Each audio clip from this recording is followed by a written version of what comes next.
आज मैं एक छोटी सी दुआ करूंगी हर शोहर और बीवी के लिए। आप लोग भी मेरी दुआ में शामिल हो जाइए।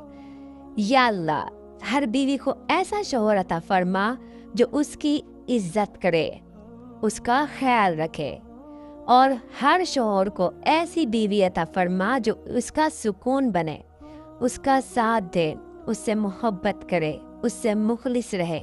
या अल्लाह, उनके घरों में मोहब्बत, रहमत और बरकत भी बढ़ते जो मेरी इस वीडियो को देख रहे हैं, और हर नाराज दिल को आज ही जोड़ते। अगर आप भी अपने रिश्ते में सुकून चाहते हैं तो मेरी दुआ पर कमेंट में ज़रूर आमीन लिखिएगा, और ऐसे ही प्यारे पैगामात के लिए चैनल को सब्सक्राइब और वीडियो को लाइक कर दीजिएगा।